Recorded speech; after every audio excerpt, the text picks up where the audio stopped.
ನಮಸ್ಕಾರ, ಕರ್ನಾಟಕ.in ಗೆ ಸ್ವಾಗತ. ನಾನು ನಿಮ್ಮ ಶ್ರೀಕಾಂತ್ ಶಂಕರಘಟ್ಟ. ಇನ್ನೇನು IPL ಶುರು ಆಗ್ತಾ ಇದೆ. ಈಗಾಗಲೇ ಫಸ್ಟ್ ಹಾಫ್ ಶೆಡ್ಯೂಲ್ ಕೂಡ ಬಿಟ್ಟಿದ್ದಾರೆ. ಮಾರ್ಚ್ 28ನೇ ತಾರೀಕು ನಮ್ಮ ಹಾಲಿ ಚಾಂಪಿಯನ್ ನಮ್ಮ RCB ಸನ್ರೈಸರ್ಸ್ ಹೈದರಾಬಾದ್ ವಿರುದ್ಧ ಮ್ಯಾಚ್ ಆಡ್ತಾ ಇದೆ. ಅದು ಕೂಡ ನಮ್ಮ ಚಿನ್ನಸ್ವಾಮಿ ಸ್ಟೇಡಿಯಂ ಅಲ್ಲಿ.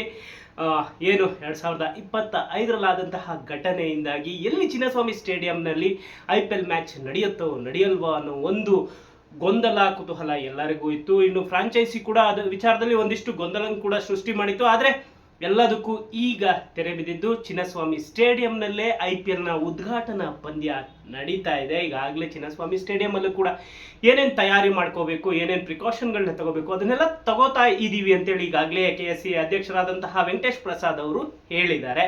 ಫಸ್ಟ್ ಮ್ಯಾಚು ಮಾರ್ಚ್ 28ನೇ ತಾರೀಕು ನಡೀತಾ ಇದೆ, ಶನಿವಾರ.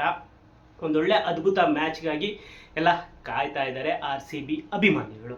ಹೀಗಿರಬೇಕಾದ್ರೆ ಒಂದು ಕಡೆ ಚಿನ್ನಸ್ವಾಮಿ ಸ್ಟೇಡಿಯಂನಲ್ಲಿ ಮ್ಯಾಚ್ ನಡೀತಾ ಇದೆ ಅನ್ನೋ ಒಂದು ಖುಷಿ ವಿಚಾರ ಬರ್ತಾ ಇದ್ರೆ, ಇನ್ನೊಂದು ಕಡೆ ಈಗ ಒಬ್ಬ ಸ್ಟಾರ್ ಆಟಗಾರ IPLಗೆ ಭಾಗಿ ಆಗ್ತಾರಾ ಇಲ್ವಾ ಅನ್ನೋ ಒಂದು ಪ್ರಶ್ನೆ ಇದೀಗ ಎಲ್ಲರಿಗೂ ಕಾಡೋದಕ್ಕೆ ಶುರುವಾಗಿದೆ. ಹೌದು, ಅದು ಬೇರೆ ಯಾರು ಅಲ್ಲ, ನಮ್ಮ RCBಯ ವೇಗದ ಬೌಲಿಂಗ್ ಆಧಾರ ಆದಂತಹ ಜಾಶ್ ಹೇಸಲ್ವುಡ್. ಜಾಶ್ ಹೇಸಲ್ವುಡ್ ಅವರು ಕಳೆದ ಕೆಲವು ತಿಂಗಳುಗಳಿಂದ ಇಂಜುರಿ ಸಮಸ್ಯೆಯಿಂದ ಬಳಲ್ತಾ ಇದ್ದಾರೆ. ಆಶಿಸ್ ಟೆಸ್ಟ್ ಸರಣಿ ಟೈಮಲ್ಲಿ ಅವರು ಇಂಜುರಿಗೆ ಒಳಗಾಗಿದ್ದರಿಂದಾಗಿ ಕೊನೆಯ ಎರಡು ಟೆಸ್ಟ್ಗಳನ್ನು ಅವರು ಆಡಲಿಲ್ಲ.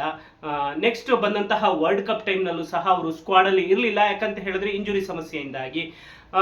ಈಗಿರ್ಬೇಕಾದ್ರೆ ಇದೀಗ IPLಗೆ ಭಾಗಿ ಆಗ್ತಾರಾ ಇಲ್ವಾ ಅನ್ನೋ ಒಂದು ಪ್ರಶ್ನೆ ಎಲ್ಲರಲ್ಲೂ ಕಾಡ್ತಾ ಇತ್ತು. ಅದಕ್ಕೆ ಇದೀಗ ಉತ್ತರ ಸಿಕ್ಕಿದೆ. ಅದೇನು ಅಂತ ಹೇಳಿದ್ರೆ, ಒಂದಿಷ್ಟು ನ್ಯಾಷನಲ್ ಮೀಡಿಯಾಗಳು ವರದಿ ಮಾಡಿರುವಂತಹ ಪ್ರಕಾರ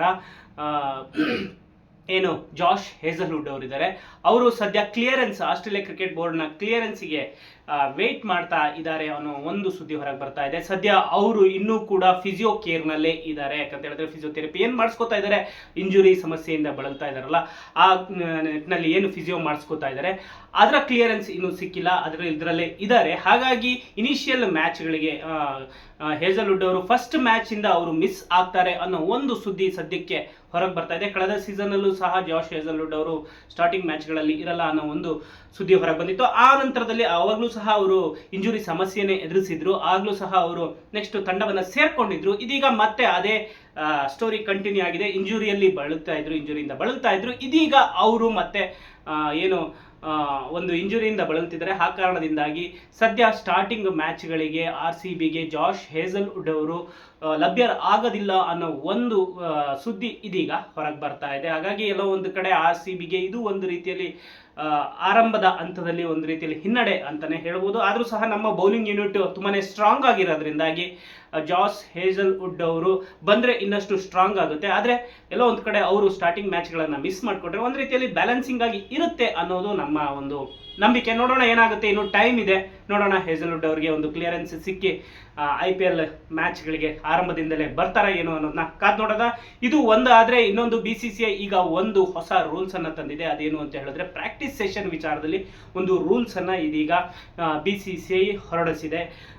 ಈ ಪ್ರಕಾರನೇ ಪ್ರಾಕ್ಟೀಸ್ ಸೆಷನನ್ನು ಮಾಡಬೇಕು ಅನ್ನೋ ಒಂದು ನಿಯಮವನ್ನು ತಂದಿದೆ. ಅದೇನು ಅಂತ ಹೇಳಿದ್ರೆ, ಏನು ಒಂದು ಸ್ಟೇಡಿಯಂನಲ್ಲಿ ಒಂದು ತಂಡ ಏನು ಪ್ರಾಕ್ಟೀಸ್ ಮಾಡುತ್ತೆ ಅದೇ ಪ್ರಾಕ್ಟೀಸ್ ಪಿಚ್ಚಲ್ಲಿ ಬೇರೆ ತಂಡ ಪ್ರಾಕ್ಟೀಸನ್ನು ಮಾಡೋ ಹಾಗಿಲ್ಲ ಅಂತ ಹೇಳಿದ್ದಾರೆ. ಮತ್ತೆ ಒಂದು ದಿವಸ ಆದಮೇಲೆ ನೆಕ್ಸ್ಟ್ ಏನು ಪ್ರಾಕ್ಟೀಸ್ ಸೆಷನ್ನಲ್ಲಿ ಅವರು ಹೊಸ ಪಿಚ್ಚನ್ನೇ ತಯಾರು ಮಾಡಿಕೊಂಡು ಹೊಸ ಪಿಚ್ನಲ್ಲೇ ಪ್ರಾಕ್ಟೀಸನ್ನು ಮಾಡಬೇಕು ಅನ್ನೋ ಒಂದು ನಿಯಮವನ್ನು ತಂದಿದೆ. ಅದ್ರ ಜೊತೆಯಲ್ಲಿ ಪ್ರಾಕ್ಟೀಸ್ ಸೆಷನ್ನ ಒಂದು ಟೈಮಿಂಗ್ಸನ್ನು ಸಹ ಫಿಕ್ಸ್ ಮಾಡಿದರೆ. ಅದೇನು ಅಂತ ಹೇಳಿದ್ರೆ 3 ಗಂಟೆ 50 ನಿಮಿಷದವರೆಗೆ ಪ್ರಾಕ್ಟೀಸ್ ಸೆಷನನ್ನು ನಡೆಸಬಹುದು, ಅದಕ್ಕಿಂತ ಜಾಸ್ತಿ ಮಾಡೋ ಹಾಗಿಲ್ಲ ಅನ್ನೋ ಒಂದು ನಿಯಮವನ್ನು ತಂದಿದ್ದಾರೆ. ಈ ನಿಯಮ ತಂದಿರೋದು ಒಂದು ಪಿಚ್ನ ಗುಣಮಟ್ಟವನ್ನು ಕಾಪಾಡಿಕೊಳ್ಳೋ ದೃಷ್ಟಿಯಿಂದಾಗಿ ಈ ರೀತಿಯ ಒಂದು ನಿಯಮವನ್ನು ತಂದಿದ್ದೀವಿ ಅನ್ನೋ ಒಂದು ಮಾಹಿತಿಯನ್ನು ಇದೀಗ BCCI ಹೊರಡಿಸಿದೆ. ಸದ್ಯಕ್ಕೆ ಒಂದೊಂದೇ ಅಪ್ಡೇಟ್ಗಳು ಬರ್ತಾ ಹೋಗುತ್ತೆ. ಸದ್ಯಕ್ಕೆ ಈಗ ಇರುವಂತಹ ಅಪ್ಡೇಟ್ ಇದು. ಪ್ರಾಕ್ಟೀಸ್ ಸೆಷನ್ ವಿಚಾರದಲ್ಲಿ ಒಂದು ತಂಡ ಪ್ರಾಕ್ಟೀಸ್ ಮಾಡಿದಂತಹ ಪಿಚ್ನಲ್ಲೇ ಇನ್ನೊಂದು ತಂಡ ಪ್ರಾಕ್ಟೀಸ್ ಮಾಡೋ ಹಾಗಿಲ್ಲ ಪಿಚ್ನ ಗುಣಮಟ್ಟದ ದೃಷ್ಟಿಯಿಂದಾಗಿ. ಅದ್ರ ಜೊತೆಯಲ್ಲಿ 3 ಗಂಟೆ 50 ನಿಮಿಷಗಳ ಕಾಲ ಮಾತ್ರ ಒಂದು ಪ್ರಾಕ್ಟೀಸ್ ಸೆಷನ್ ಅನ್ನು ಇಟ್ಕೋಬಹುದು. ಅದಕ್ಕಿಂತ ಜಾಸ್ತಿ ಇಡೋ ಆಗಿಲ್ಲ ಅನ್ನೋ ಒಂದು ರೂಲ್ಸ್ ಅನ್ನ ಇದೀಗ ಸದ್ಯಕ್ಕೆ ತಂದಿದ್ದಾರೆ. ಇನ್ನು ಜಾಶ್ ಹೇಸಲ್ವುಡ್ ವಿಚಾರವಾಗೂ ಸಹ ಬೇರೆ ಅಪ್ಡೇಟ್ಗಳು ಏನ್ ಬರ್ತವೆ ಅಂತ ನೋಡೋಣ. ಸದ್ಯಕ್ಕೆ ಅವರು ಇಂಜುರಿ ಸಮಸ್ಯೆಯಿಂದಾಗಿ ಫಿಸಿಯೋ ಕೇರ್ ನಲ್ಲಿ ಇದ್ದಾರೆ. ನೋಡೋಣ ಎಲ್ಲ ಅಂದುಕೊಂಡಂತೆ ಆಗಿ ಫಸ್ಟ್ ಮ್ಯಾಚ್ಗೆ ಏನಾರೆ ಲಭ್ಯರ ಆಗ್ತಾರ ಅನ್ನೋದನ್ನ ಕಾದ್ ನೋಡ್ಬೇಕಾಗುತ್ತೆ. ಇದು ಸದ್ಯದ ಅಪ್ಡೇಟು. ಮತ್ತಷ್ಟು ಅಪ್ಡೇಟ್ಗಳ ಜೊತೆ ಮತ್ತೆ ಬರ್ತೀನಿ. IPL ನ ಇಂಟ್ರೆಸ್ಟಿಂಗ್ ಸ್ಟೋರಿಗಳ ಜೊತೆ ನಾನು ನಿಮ್ಮ ಮುಂದೆ ಪ್ರತಿದಿನ ಬರ್ತೀನಿ. ಅಲ್ಲಿವರೆಗೂ ಫಾಲೋ ಮಾಡ್ತಾ ಇರಿ ನಮ್ಮ ಕರ್ನಾಟಕ.in.